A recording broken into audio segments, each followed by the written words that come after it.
Il y a plein de possibilités dans la tech, sans pour autant avoir fait des études justement très tech, quoi. J'en suis un exemple parce que je n'ai pas du tout fait des études tech. Oui, tu es très littéraire, mais peut-être que tu vas pouvoir aussi, t'épanouir, et puis deux, apporter quelque chose à cette entreprise qui est très tech et qui se valorise comme ça, et c'est super. On a décidé de s'ouvrir un petit peu à ces questions de mixité, de diversité, et notamment dans les métiers de la tech et du numérique. Et on s'est dit que le fonds de dotation, donc Cégide Solidaire, était un super vecteur pour soutenir des associations dans ce domaine-là. Bienvenue sur Yeso et IT Women Network. Ici, on donne la parole aux femmes de la tech, on rend visibles les rôles modèles et on parle sans détour de mixité, de leadership et de pouvoir. Chaque semaine, je partage des parcours, des chiffres et des prises de position pour inspirer, comprendre et surtout accélérer la mixité dans la tech. Hello Anne-Flore. Hello Oulé. Tu vas bien? Très bien, et toi? Eh bien, la joyeuse bande Yeso, je vais échanger avec Anne-Flore. Anne-Flore, je te laisse te présenter qui tu es. Eh bien oui, donc je suis Anne-Flore Naudot, j'ai 37 ans. Je travaille chez Cégide depuis 6 ans et je m'occupe de Cégide Solidaire, qui est le fonds de dotation de Cégide et qui accompagne des associations dans 2 domaines principaux, l'éducation, insertion sociale d'un côté et l'entrepreneuriat de l'autre. Soutenir les actions de Yeso, c'est aussi liker et s'abonner sur cette chaîne dès maintenant. Excellent. Et donc, du coup, je vais tout de suite parler de Yeso, parce que Innoven, dont toi, du coup, vous accompagnez Yeso. Est-ce que tu peux me dire pourquoi? Alors, tout d'abord, on a donc ces 2 champs d'action, éducation et entrepreneuriat. On accompagne 8 associations dans ces domaines-là. D'accord. Et depuis 3 ans, on a décidé un peu en lien, beaucoup en lien avec la politique RH de Cégide, de s'ouvrir un petit peu à ces questions de mixité, de diversité, et notamment dans les métiers de la tech et du numérique. Et on s'est dit que le fonds de dotation, donc Cégide Solidaire, était un super vecteur pour soutenir des associations dans ce domaine-là. Et donc, du coup, Yeso était tout à fait dans nos champs d'action. C'est aussi l'histoire d'une rencontre, en fait, parce qu'on s'est rencontrés, il me semble, avant l'été, avec les équipes de RH, Pauline Bichelet, etc. Et voilà, en fait, c'est l'histoire d'une rencontre qui correspond à une stratégie à un moment donné. Et voilà. Eh bien, nous, on est ravis d'être accompagnés par Cégide parce que du coup, avec Cégide, on va mettre en place plusieurs actions dont on va revenir sur les détails. En dehors de la fondation, qui tu es réellement? Quel a été ton parcours? Alors, ça fait un peu plus de 10 ans que je travaille. Et alors, donc, si on revient à l'origine, moi, j'ai fait des études littéraires. Donc, du coup, pas du tout métier tech et pas du tout Cégide. Donc 4 ans de lettres, 2 ans de prépa littéraire et 2 ans de fac de lettres, lettres modernes. Et ensuite, j'ai bifurqué vers une école de commerce, donc assez généraliste. Donc 3 ans d'études d'école de commerce, ponctuées un peu par des stages. Et au départ, moi, ce qui m'intéressait, c'était de travailler dans l'univers du management de la culture. Donc, je voulais travailler dans une institution culturelle, faire du management, je ne savais pas exactement quoi, de la com ou, en tout cas dans l'équipe administrative. Et j'ai commencé comme ça. Donc, j'ai travaillé 5 ans à Paris, dans une salle de concert qui s'appelle la Philharmonie de Paris, qui est une grande salle de concert de musique classique. Principalement, il y a 70% de musique classique. Et qui est dans un quartier un peu populaire, parce que c'est à Pantin, à la limite de Pantin. Et donc l'objectif de cette salle, qui a été fondée en 2014, c'était d'attirer des publics éloignés de la musique classique, qui est quand même un univers assez élitiste, à la musique classique. Et moi, je m'occupais du mécénat. Donc en fait, j'allais chercher de l'argent auprès de particuliers pour aider à faire fonctionner la salle.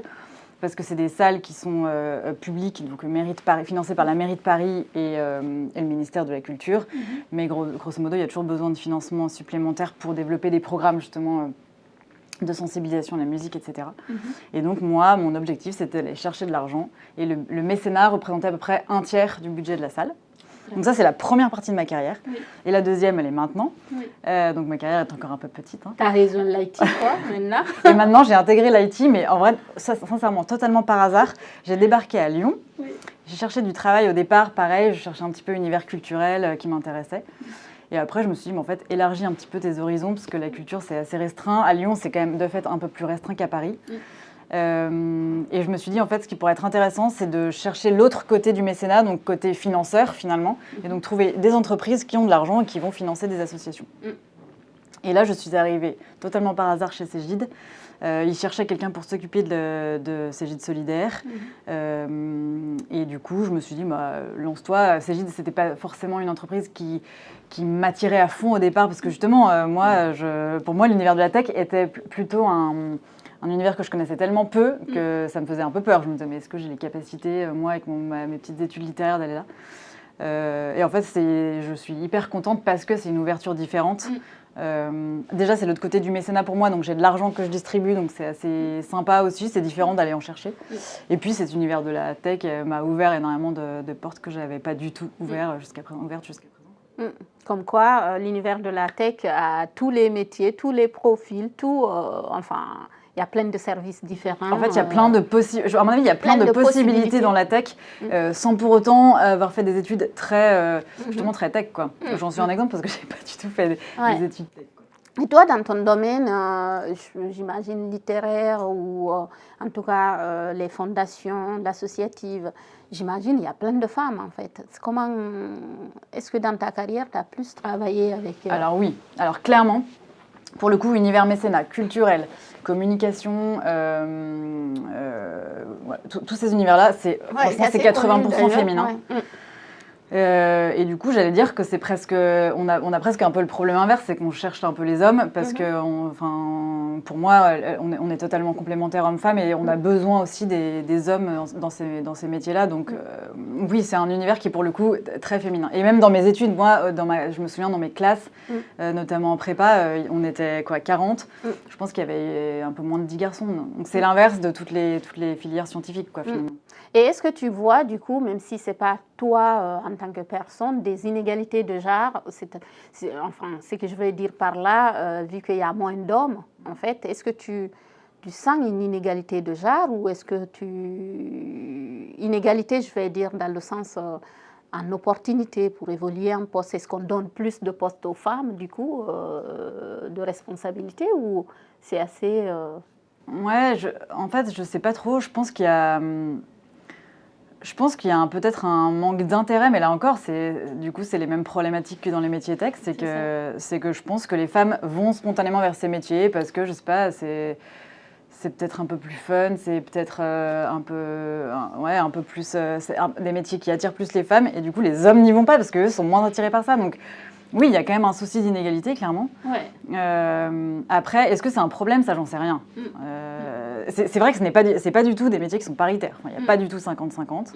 Alors, si, en tout cas dans la culture, les postes de haute direction, typiquement, moi, le directeur du mécénat à la Philharmonie, c'était un homme, et les directeurs des grands musées, alors je parle à Paris parce que je connais un peu moins bien à Lyon, mais les grands musées, les grandes salles de concert, etc. à Paris, clairement, les directeurs sont des hommes, mais après, dans les équipes, c'est des femmes. Mais ça, c'est assez courant, c'est sur le terrain, c'est ce qu'on voit même au-delà de la tech, en fait.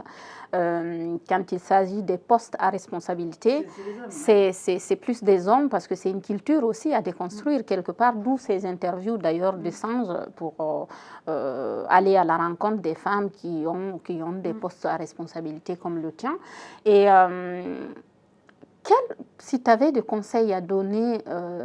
pour toi, quelles compétences il faut avoir pour être à un poste, gérer une fondation par exemple, ou avoir un poste de direction? Un poste comme le mien ou un poste de direction?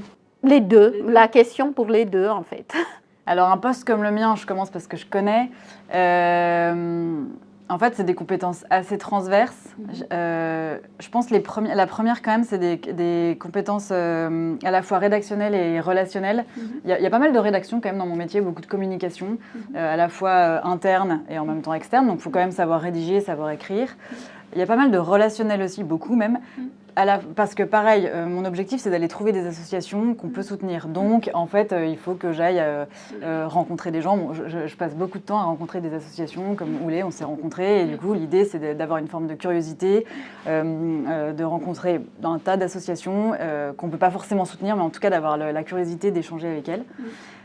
Et puis il y a aussi un gros relationnel parce qu'il faut en interne que moi j'aille un peu prêcher la bonne parole et dire à mes collaborateurs, mes collègues, bah voilà, on est une fondation, on fait ça, on soutient telle cause, est-ce que tu veux t'embarquer avec nous, etc. Donc il y a quand même un bon travail relationnel.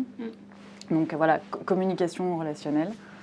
Après, le reste, j'allais dire, on travaille beaucoup quand même en relation avec les équipes juridiques pour les aspects administratifs, rédaction des partenariats, etc.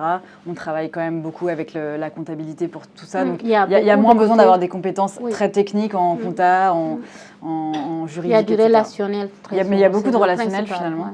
Et puis peut-être une connaissance, mais ça en fait, pour moi, c'est pas des compétences, ça s'acquiert sur le terrain, mais une connaissance du secteur de l'intérêt général, du secteur des associations, etc. Et ça, c'est en fait en discutant, en échangeant, etc., qu'on rencontre de plus en plus d'associations et qu'on élargit un peu ses horizons. Mais bon, ça, pour moi, ça s'apprend sur l'État. Ça me parle parce que moi, je suis technique et pourtant, j'ai fondé une association. Donc, j'apprends sur l'État comment ça fonctionne. Mais poste de direction, dans sa globalité. Poste de direction, à mon sens, peut-être avoir une vision. Je pense qu'il y a des gens qui ont une capacité quand même à se projeter assez loin, à avoir une vision, à savoir où ils veulent aller. Ça, c'est peut-être pas forcément donné à tout le monde, je pense. Et après, je pense beaucoup, et ça par contre, à mon avis, ça s'apprend, une grande capacité d'écoute, parce que le manager, pour moi, a forcément une équipe autour de lui, en dessous de lui, et du coup, il doit quand même, à mon avis, à mon sens, s'inspirer aussi des gens qui sont en dessous de lui, parce qu'ils ont forcément des choses à dire. On apprend toujours plus en équipe et on apprend toujours du plus petit que soi. Ouais. Ça, j'aime bien aussi cette chose. C'est pas parce qu'on a X années d'expérience qu'on sait forcément plus que les autres. Je pense que... Moi, je me rends compte, là, ça fait 10-12 ans que je travaille. Il y a des gens qui arrivent aujourd'hui sur le marché, donc qui ont 10 ans de moins que moi. En fait, ils savent des choses que je ne sais pas, notamment utiliser la tech différemment, etc. Et je trouve qu'on apprend, il faut toujours se dire que le plus jeune a des choses à nous apprendre qu'on ne sait pas faire. Et puis peut-être aussi le manager, et ça, c'est pas si facile à mon sens, doit savoir un peu faire prendre une mayonnaise, parce que dans une équipe qu'il ait 2 ou 15 ou 50 personnes, en fait, il faut qu'il essaye de faire en sorte que les gens s'entendent. Et du coup, il a quand même un gros travail de diplomatie et de faire en sorte que les gens arrivent à travailler ensemble, à s'entendre, et puis peut-être valoriser les forces de chacun pour que chacun se dise moi je suis fort là-dedans, mais lui il est fort là-dedans, et comment du coup on va pouvoir mélanger nos forces, etc. Donc peut-être à la fois à faire travailler les gens, mais pour faire travailler les gens, c'est dire toi Oulé, toi t'es très forte là-dedans, du coup c'est super bien, cultive ça. En revanche t'es un peu plus faible là-dessus, appuie-toi d'un tel qui est super fort, et vous allez pouvoir faire une bonne équipe, quoi. Ouais. Et quand on voit sur le terrain les postes, les postes de direction, d'administration et tout le consort, on voit qu'il y a un pourcentage de femmes très, très, très faible. À ton avis, qu'est-ce qu'on peut faire pour changer ça, en fait? C'est vrai que c'est un sujet un peu complexe, parce qu'en effet, il y a une question de mentalité, c'est certain. Je pense que c'est très bien, il y a des associations qui font ça, et vous le faites aussi, mais d'aller dès les plus petites classes, donc peut-être dès la primaire, d'aller voir les jeunes filles, et pour... essayer de leur dire qu'en fait elles sont tout à fait légitimes, et en même temps quand on regarde une classe d'école primaire, les filles elles sont aussi assez, elles sont pas du tout, elles sont assez punchy, elles sont assez fortes, et elles se laissent pas du tout écraser par les garçons, donc je sais pas trop, peut-être c'est plutôt au niveau du collège que ça plante un peu. Donc il y a effectivement, je pense, d'une part sensibiliser, en tout cas dire aux jeunes filles ne vous mettez pas des freins, des barrières, ça c'est une chose. Après il y a une chose contre laquelle peut-être, je ne sais pas si on peut faire quelque chose, mais je pense sans doute les femmes, il y a quand même une dizaine dans notre vie professionnelle où si on veut avoir des enfants, ce qui est quand même le cas de certaines femmes, et tant mieux en fait, parce qu'il faut aussi avoir des enfants, et ben en fait notre carrière elle est nécessairement un peu entre parenthèses.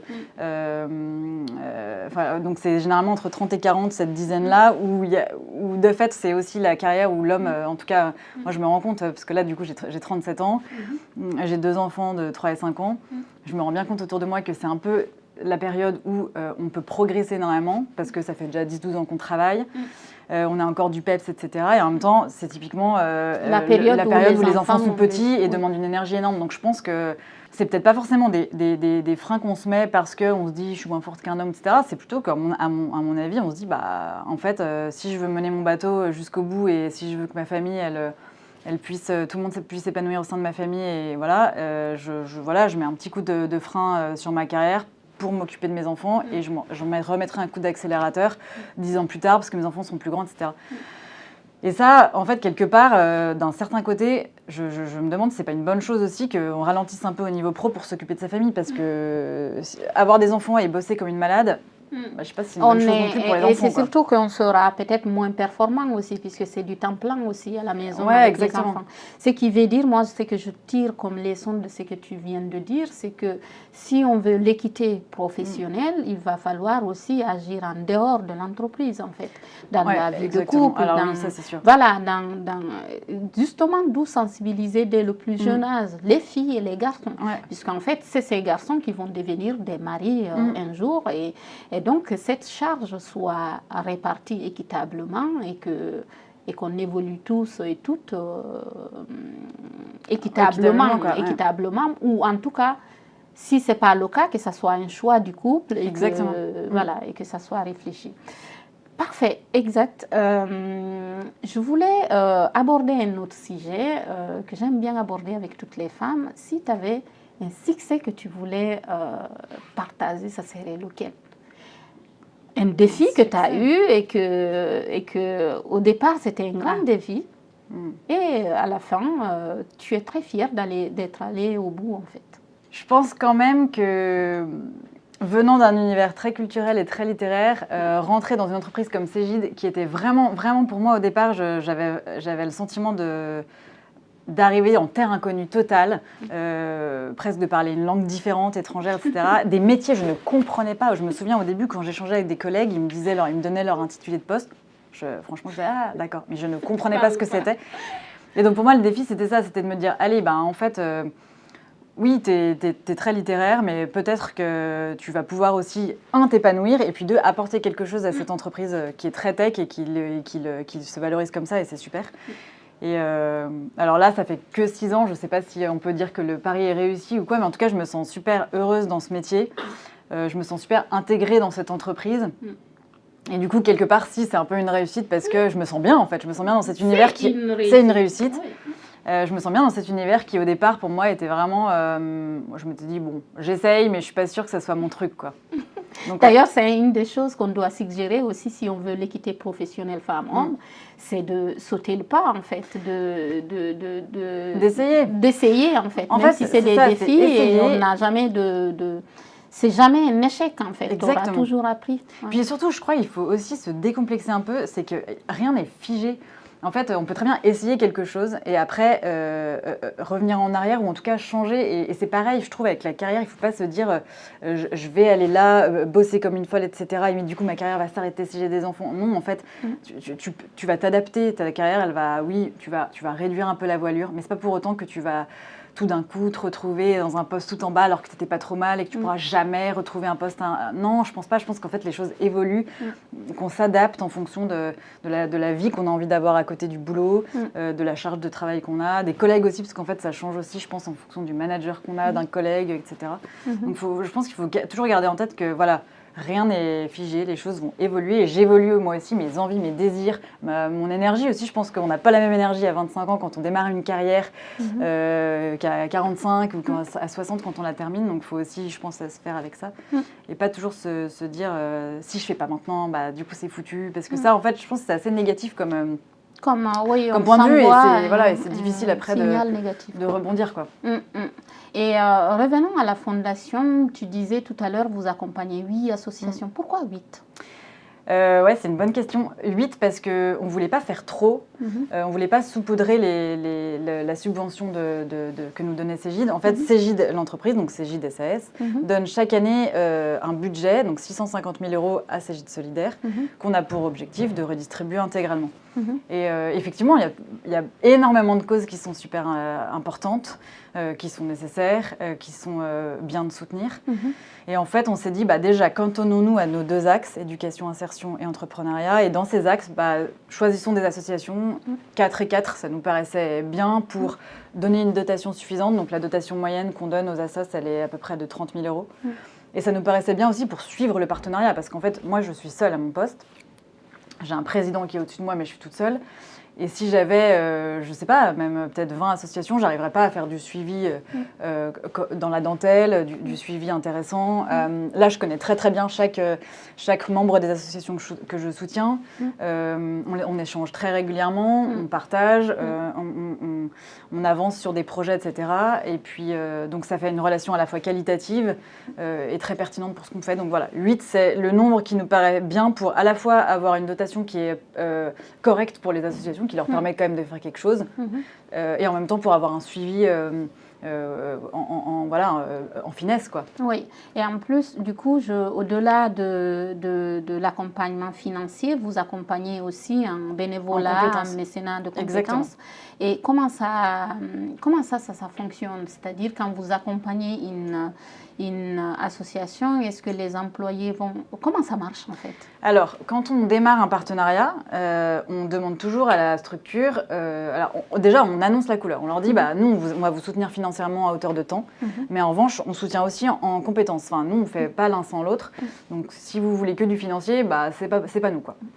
En général, ils sont toujours d'accord parce que les compétences, ils en ont toujours besoin. Et on commence par lister les besoins qu'ils ont. Donc, on part des besoins de l'association. On ne veut pas faire rentrer des ronds dans des carrés, leur dire, voilà, nous, on a ça comme compétence, prenez, et puis après, parce que sinon, ça n'a aucun intérêt pour la face. Donc, en général, on part des besoins qu'ils ont. Et les besoins sont toujours autour du mentorat, du conseil, ce genre de choses.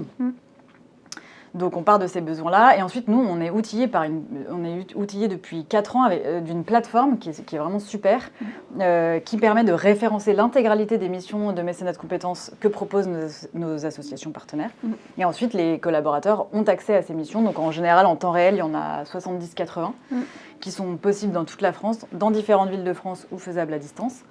Et le collaborateur n'a plus qu'à se dire, qu'est-ce que je pourrais faire, tiens, là, il y a ça qui m'intéresse. Il peut filtrer par, je sais pas, je veux accompagner des jeunes, ou au contraire, je veux faire du soutien scolaire, je veux faire du mentorat, je veux partager mes compétences métiers, etc. Je vais sensibiliser. Je vais sensibiliser telle chose, etc.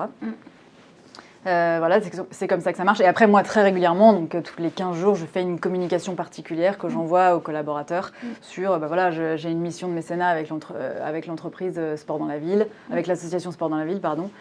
Je poste une mission, je cherche des candidats, etc.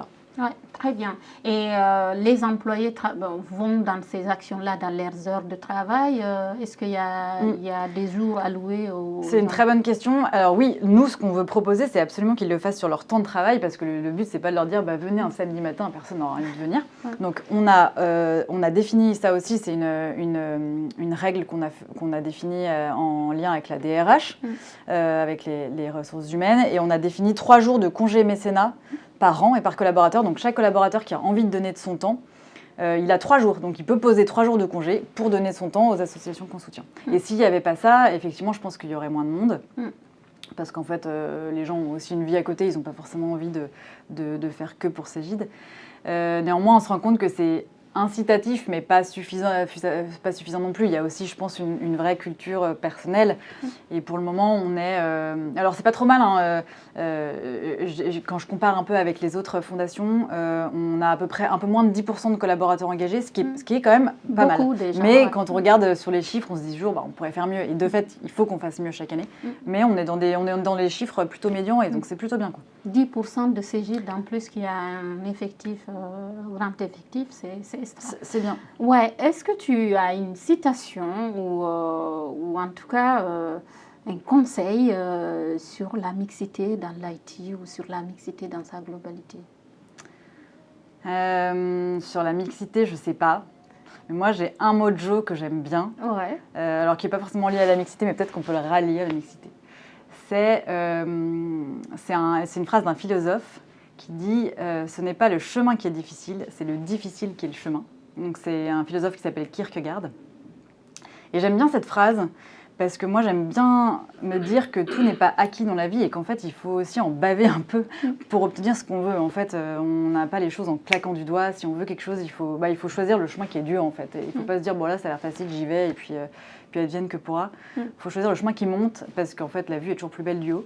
Et donc peut-être que pour la mixité, c'est ça aussi, c'est de se dire, en fait, la mixité, en tout cas l'égalité, on n'aura peut-être pas ça en claquement de doigts, en se disant, voilà, il faut juste se dire que ça va aller. Il faut peut-être se dire, le chemin, il est dur, on l'emprunte, et on va avoir des bonnes épreuves, des bonnes montagnes à gravir, mais on va probablement arriver en haut à une forme de mixité, en tout cas d'équilibre, peut-être pas de mixité exacte, mais en tout cas d'équilibre homme-femme, où on arrive à trouver un terrain de jeu favorable pour les deux, quoi, pour les hommes et pour les femmes d'ailleurs, parce qu'il ne faut pas non plus, je pense, aller dans l'excès inverse où du coup on risque de défavoriser les hommes avec des mesures qui favoriseraient trop les femmes et qui du coup eux les écrasent un peu. Je pense qu'il faut essayer de trouver ce juste équilibre qui est à mon avis très ténu, mais on va y arriver, je pense.